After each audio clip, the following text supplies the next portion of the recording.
C'est vers l'âge de 12 ans qu'on m'a diagnostiqué ma dyspraxie. Les médecins ont dit à mes parents que ça serait impossible que je puisse me rendre en secondaire 5, ce qui équivaut au Québec j'avais environ 16-17 ans, et que cela me serait impossible de faire mon cours pour mon permis de conduire.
Bonjour, je m'appelle Marie-Pierre, j'ai 22 ans et je viens du Québec.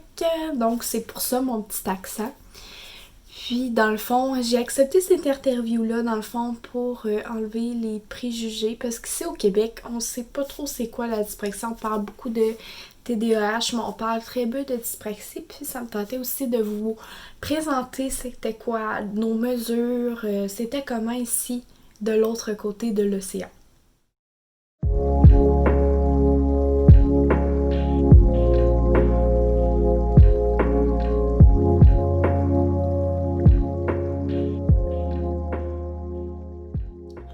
Pour moi, ça représente beaucoup. Par contre, je trouve qu'on finit par s'y faire.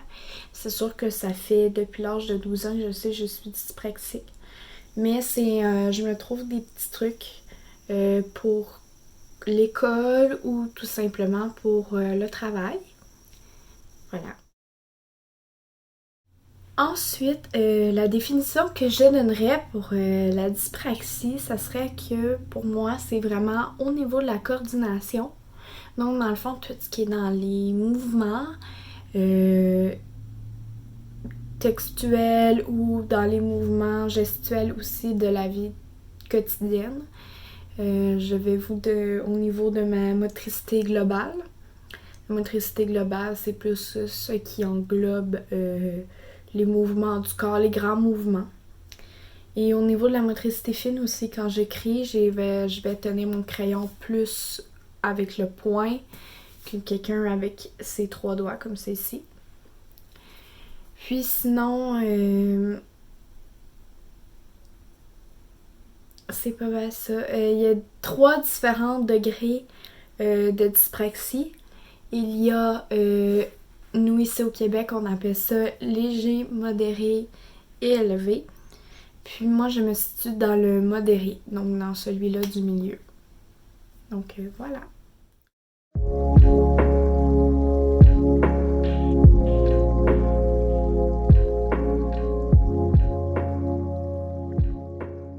Pour moi, l'origine de la dyspraxie, en fait, c'est héréditaire. Donc ça me vient de ma maman, qui, elle, lui vient de sa maman.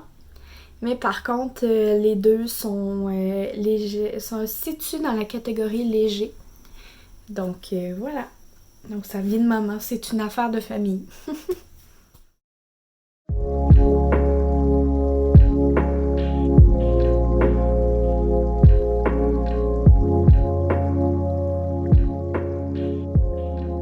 Pour moi, ça a été vraiment vers l'âge de 12 ans, ce qui a été le plus difficile, ça a été vraiment l'acceptation.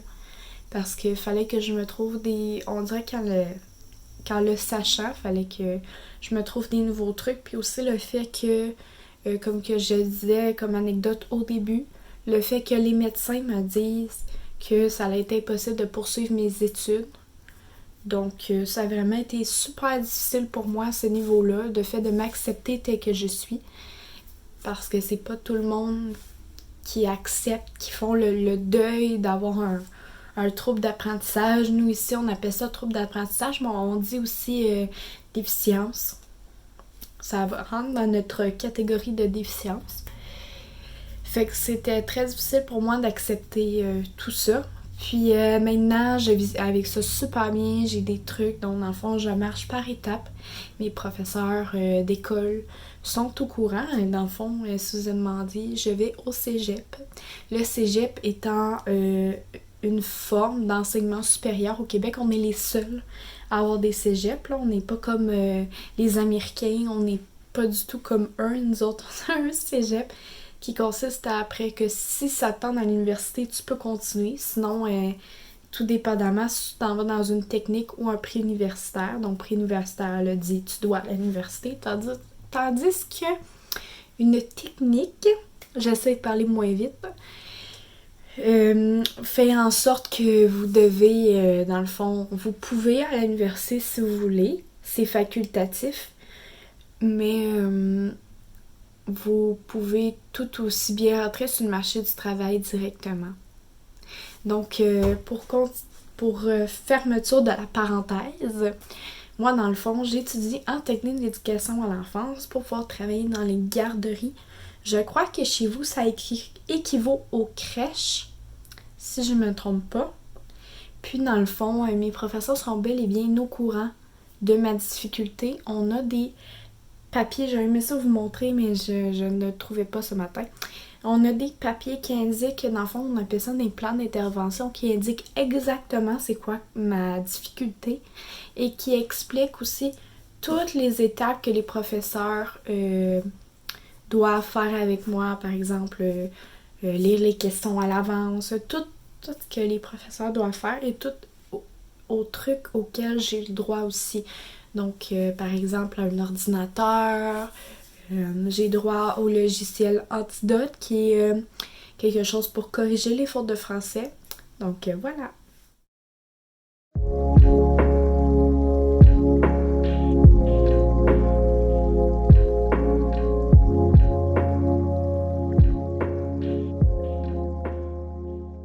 Pour quelqu'un qui se sentirait plutôt mal à l'aise ou qui vivrait peut-être moins bien avec son trouble d'apprentissage, soit la dyspraxie ou vraiment, peu importe, ce que je vous conseillerais, c'est dans le fond prendre le temps.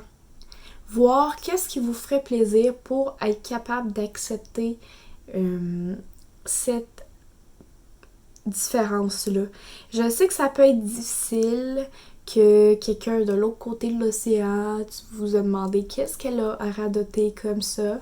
Mais je vous conseille vraiment de prendre le temps, de voir qu'est-ce qui vous ferait plaisir pour vous aider à vous motiver malgré votre différence. Moi, ce que j'ai toujours fait, même avant d'apprendre que j'étais dyslexique, c'était de me faire des listes. Et je continue quand même à apprendre. Puis moi, j'adore vraiment faire des listes. Ça a toujours été un petit truc, même au primaire, aux autres élémentaires, je sais pas si ça... En tout cas, en bas de 12 ans, de 5 à 12 ans, j'adorais écrire, j'adorais... En 6e année, nous, ça équivaut à l'âge de 12 ans à peu près. Donc, à la 6e année, j'aimais ça me faire des listes. Donc, même avant d'apprendre que j'étais dyspraxique, donc vous pouvez peut-être essayer d'utiliser ce truc que vous faisiez déjà, mais juste adapter à vous. Puis si c'est des trucs qui vous font plaisir ou que vous aimez déjà faire, juste l'intégrer. Puis prendre le temps, c'est ça, d'accepter, prendre le temps de lire sur le sujet. Des fois, on a peur, mais avec ça, ça fait moins peur. Puis de vous faire confiance. C'est vraiment le plus important. Parce que si vous ne faites pas confiance, écoutez pas ce que les autres disent de négatif sur vous. Je sais que ça peut vraiment paraître difficile, que je ne suis pas dans votre situation, mais ça serait vraiment les conseils que je pourrais vous donner. Puis de croire en vous, de croire en vos rêves. Voilà, c'est ce que j'aurais à dire pour essayer de vous motiver à vous accepter tel que vous êtes. Puis c'est vraiment beau quelqu'un de différent. Ça fait, je trouve, selon moi, que ça fait des gens plus ouverts d'esprit, que des gens qui comprennent mieux les autres après ça. Donc dites-vous ça. Donc voilà.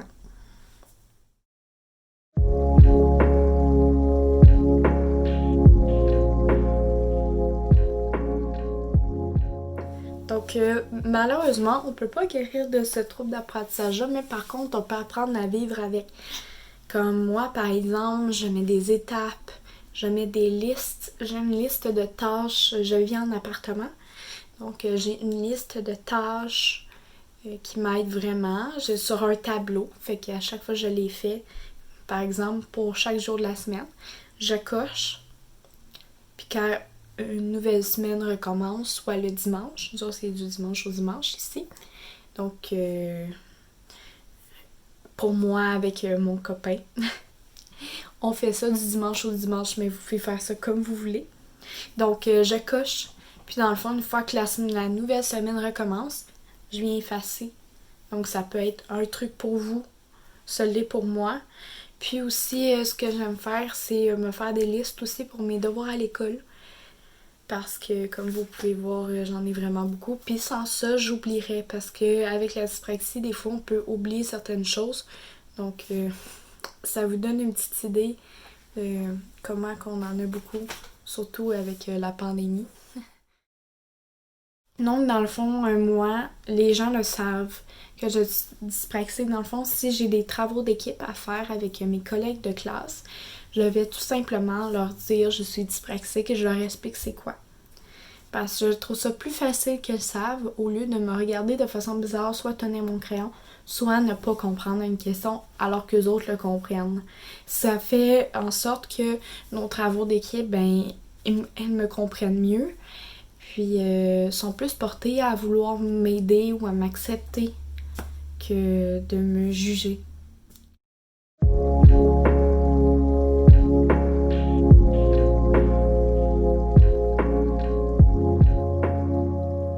Je trouve qu'en tant que société, je trouve qu'on a encore énormément de préjugés sur les troubles d'apprentissage, surtout chez nous au Québec, je sais pas chez vous, mais chez moi. Je trouve qu'on a énormément de préjugés comme société. C'est débile, c'est fou comment penser qu'en 2020, les gens ont encore des préjugés. C'est terrible. Malheureusement, c'est comme ça encore. J'espère qu'au moins d'ici quelques années, on va finir par comprendre que même si on est différent, c'est le fun d'être différent. J'espère vraiment qu'ils vont finir par comprendre à quel point on est des personnes géniales. malgré notre différence. Parce que ici au Québec, c'est vraiment difficile si tu as une différence de te faire accepter dans un travail. Encore aujourd'hui, malgré les programmes, là, moi j'ai pas besoin de programme, mais de ce que je vois dans les nouvelles, par les journalistes, de ce qui se passe ici ou à travers le monde, je trouve que on a vraiment de la difficulté à accepter les personnes ayant une déficience intellectuelle ou ayant tout simplement un trouble d'apprentissage, malheureusement. Et je trouve qu'on devrait évoluer dans ce sens en acceptant tout le monde. C'est des gens qui veulent travailler. Ici au Québec, si je pourrais vous donner un exemple, on a fermé un programme d'aide pour des jeunes autistes / TSA, je sais pas comment vous appelez ça. Donc des jeunes avec une déficience intellectuelle. Puis on fermé le programme chez une compagnie, une grosse multinationale. Commence par W. Je vous dirai pas le nom, malheureusement, ça a fermé. Puis ces jeunes-là se sont retrouvés avec rien. Ça a été très difficile pour eux de se retrouver un emploi. Mais maintenant, ils en ont un, là. Mais c'est juste pour vous montrer à quel point, tu sais, je sais pas pourquoi ils ont fermé, mais je trouve ça malheureux qu'après, ils ont eu vraiment beaucoup de difficultés à accepter d'autres personnes comme ça. Puis même encore aujourd'hui, des jeunes adultes ont de la difficulté avec ceux qui ont une déficience à trouver des emplois ou à trouver quelque chose. On est comme ici au Québec, complètement dans le néant. Donc c'est vraiment malheureux. Moi, je suis chanceuse avec ma dyspraxie. Pas chanceuse parce que j'ai une trouble d'apprentissage, mais chanceuse parce qu'ici au Québec, dans les écoles, on est vraiment prise en charge par l'école. Dans le fond, j'ai droit à un service d'aide. Que ça, dans le fond, justement, mes professeurs sont au courant. Donc, j'ai droit d'aller à ce centre d'aide-là et faire mes examens dans des locales séparés d'autres personnes, d'être isolée, dans le fond. Donc, ça, c'est vraiment génial. Mais c'est ça. Fait qu'en tant que société, je trouve on fait vraiment dur. Malheureusement. Mais j'espère qu'on va finir par comprendre et par évoluer à un moment donné. Ça, c'est vraiment mon souhait. C'est pour ça qu'en tant que future éducatrice dans CPE / crèche pour vous, peu importe dans votre métier, j'espère que vous allez apporter votre couleur. Puis moi, en tant que future éducatrice, j'espère aussi apporter ma couleur, montrer aux jeunes à quel point c'est beau la différence. Je sais pas si vous comprenez un peu ma nuance.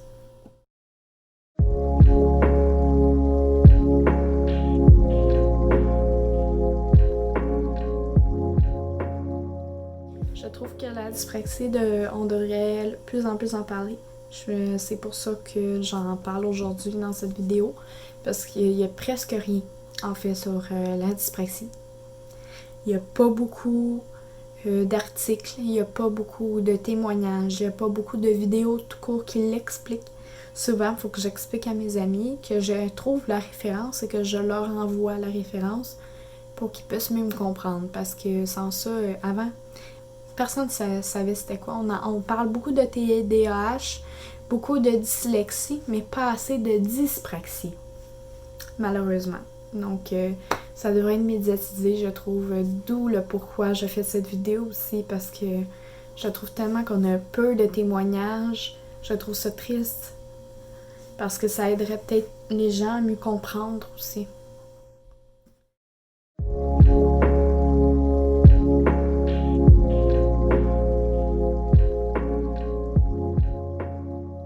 Donc moi, je trouve que n'importe quel trouble d'apprentissage, dans le fond, peut nous apprendre comment être ouvert d'esprit envers les autres, accepter la différence des autres. Qu'est-ce que je veux dire par ouverture d'esprit? C'est qu'on a plus tendance à accepter, à plus être empathique envers les autres. Et on met notre couleur dans ce qu'on fait. Malgré notre différence, on va mettre notre couleur, on va s'exprimer, on va essayer de faire en sorte que tout ça soit mélangé ensemble, puis ça fait vraiment un beau bout de chemin. Donc voilà. Merci d'avoir écouté. J'ai super aimé ça faire la collaboration. Puis au revoir.